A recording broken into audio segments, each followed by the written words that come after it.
Bonjour tout le monde, on se retrouve aujourd'hui en compagnie de Marine. Marine qui a démarré son activité de sous-location professionnelle il y a environ 1 an et elle gère aujourd'hui une quinzaine de biens en sous-location qui sont tous rentables. Et aujourd'hui, elle va tout nous expliquer. Comment elle a trouvé ses premiers biens, comment elle a trouvé le bien que nous allons visiter et surtout ses chiffres, combien elle génère par mois et sa rentabilité. Elle vous explique tout, on se retrouve tout de suite dans son bien pour la visite.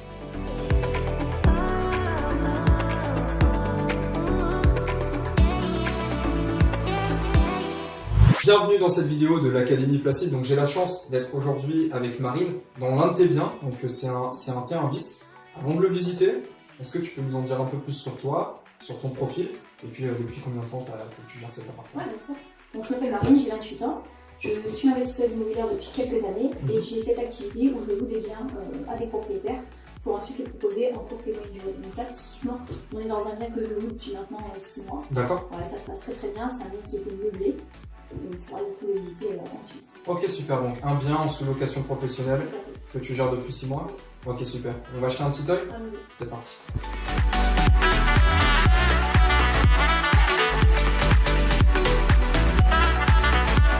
On va commencer la visite du logement par l'entrée. Ok. Donc entrée très classique avec un placard, voilà, la petite décoration qui plaît beaucoup aux voyageurs, les Super. rangements et puis le petit cadre avec, comme on connaît, les petites consignes de bienvenue et pour les voyageurs. Ok, donc hall très classique, petit hall qui fait toujours plaisir. Accueillant.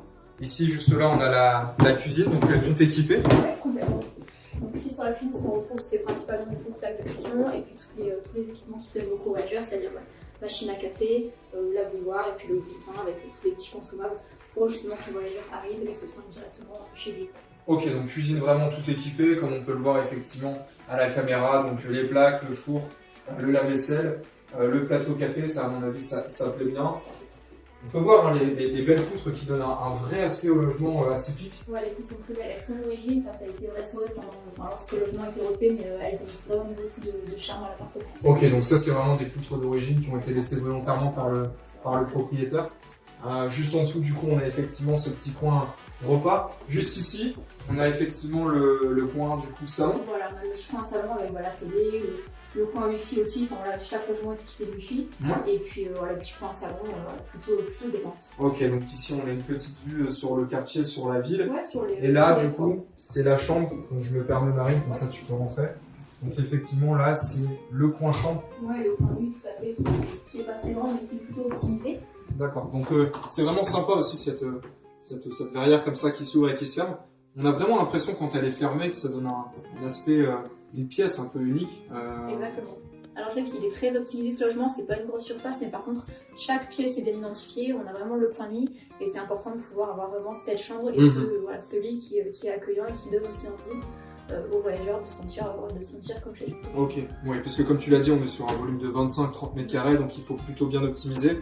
Là, juste derrière, on va pas ouvrir, mais c'est des rangements, encore une fois, très classiques pour les vêtements. Il nous reste à voir la salle de bain, on peut peut-être aller chercher.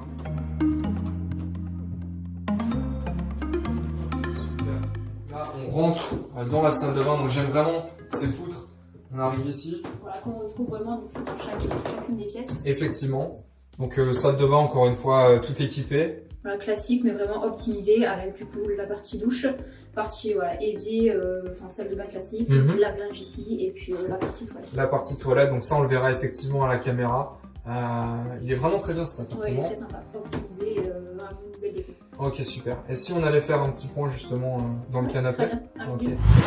Merci pour la visite, Marine. C'était agréable de découvrir ton bien. Est-ce que justement, donc tu nous as dit en début de la vidéo, ça fait à peu près 6 mois que tu es en gestion dessus, en sous-location professionnelle. Comment ça se passe? Ça se passe bien? Alors ça se passe très très bien, c'est un logement qui plaît beaucoup aux voyageurs, qui est situé en hypercentre, qui est à proximité avec la gare aussi, donc c'est quelque chose qui plaît aux voyageurs. Ok. Donc ça se passe très très bien. Ok, donc là t'es à combien de la gare? T'es vraiment très proche? On est à environ 10 minutes de la gare. 10 minutes à pied? Ouais. Et du centre, on est à combien? Pareil, 10 minutes, 5-10 minutes. 5-10 minutes à pied, donc c'est légèrement excentré. Est-ce que ça d'ailleurs c'est peut-être un avantage comparé à être effectivement en plein hypercentre? Ça a aussi peut-être ses inconvénients. C'est l'avantage justement d'avoir du coup la partie calme, mais on peut quand même, on a tout ce qui est commerce de proximité aux alentours, donc ça a aussi ses avantages. Ok, super.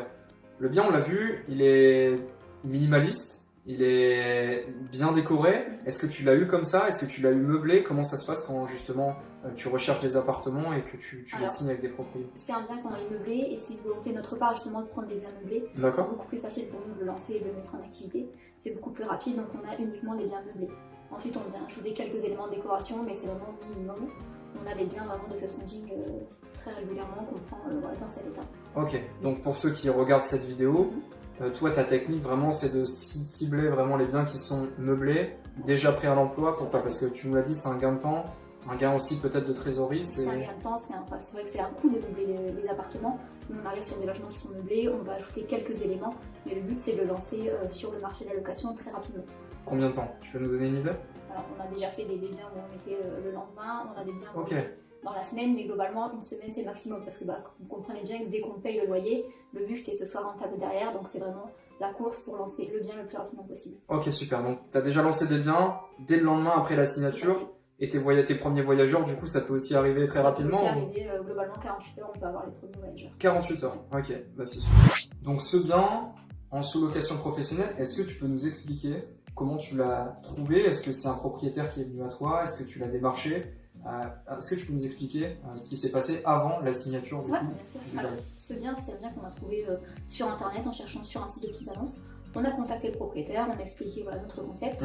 Il avait encore quelques questions, donc on s'est rencontrés dans le bien et on lui a développé en fait vraiment ce qu'on proposait et il a été séduit par tout ce qu'on pouvait proposer, ça répondait à ce qu'il recherchait finalement. D'accord, donc vous vous êtes donné rendez-vous ici même, dans l'appartement, vous lui avez présenté le concept.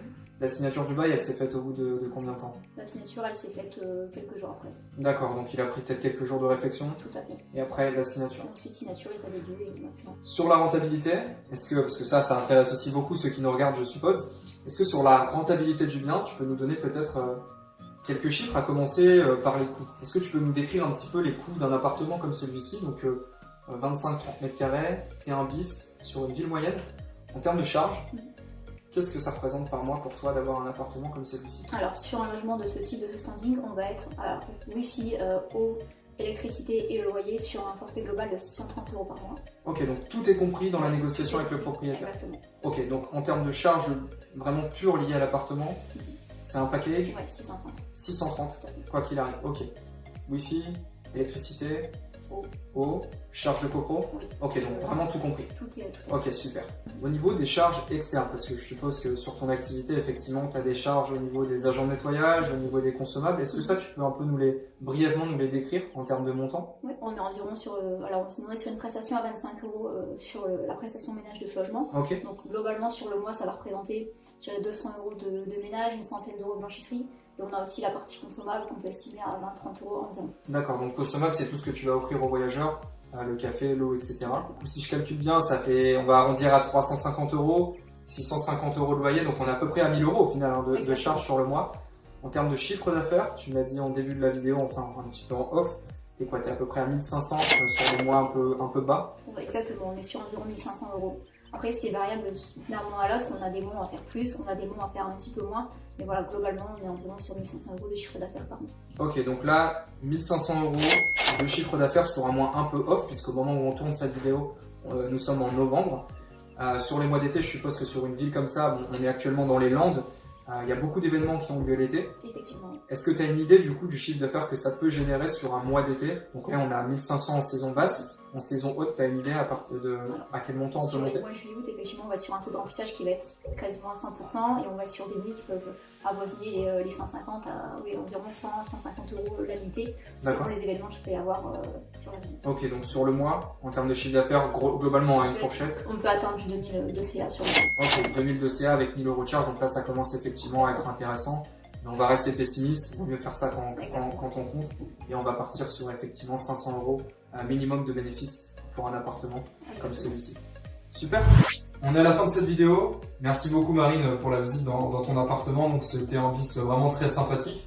On se retrouve peut-être sur une prochaine vidéo sur la chaîne. Avec plaisir, et merci à toi de t'être déplacé. Merci.